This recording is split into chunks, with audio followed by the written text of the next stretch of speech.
So, ladies and gentlemen, here we are at the last question for 1 million euros. I can feel the tension in the air. Are you ready? Yes, I think I am. Okay, so we start. In order to become financially independent, every student should A. Go gambling. B. Learn the right financial tools and skills. C.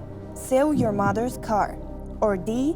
Buy a random internet course and become a millionaire overnight. It's a tough one. It's a really tough one. I think I have to use a lifeline. Alright, what kind of lifeline would you like? I think I will use the ask the audience one. Alright, let's ask the audience now. What do you think is the most important thing to become financially independent? I think a steady job is always important to financially independence. I think it's very important to have somebody to always lean back on. So if it goes wrong, you can go to your parents maybe, and they help you to get the first steps, and then you can get further from there out.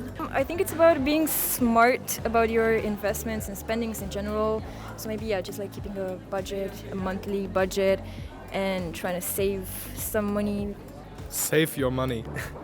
Okay, so having like a plan and sticking to it? Yeah, not like spending more than you need. So actually taking a look on how you spend your money. Maybe some financial knowledge will help you? Yes, always. Maybe like investing sometimes?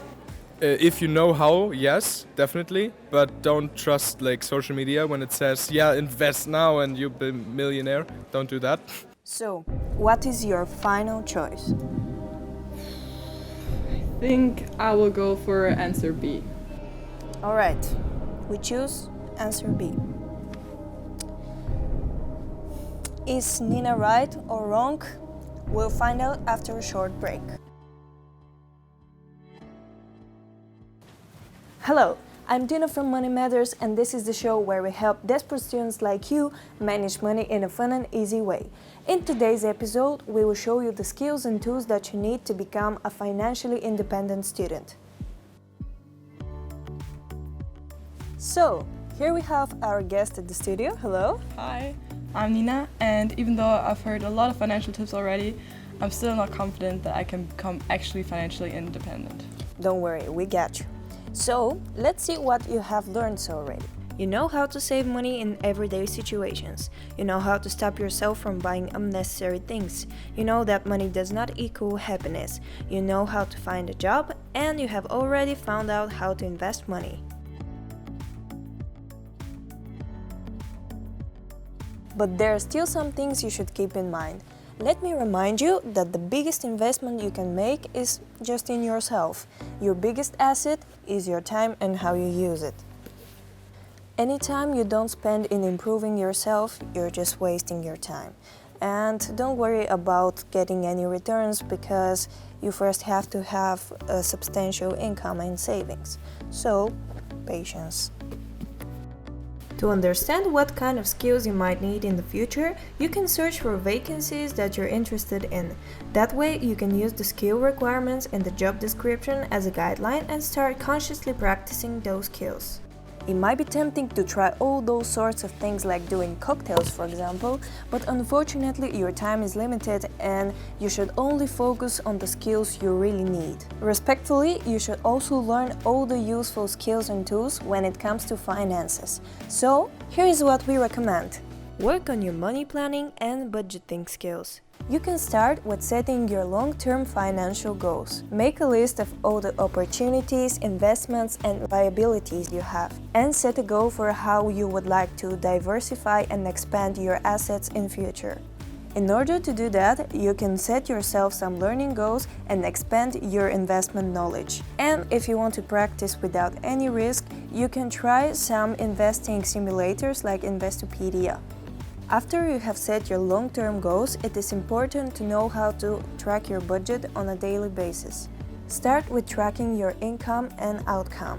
You can write it down immediately on an app or spreadsheet, but keep in mind that you should always categorize everything because then you know where your money goes. After each month, you can check whether your budget meets the goal.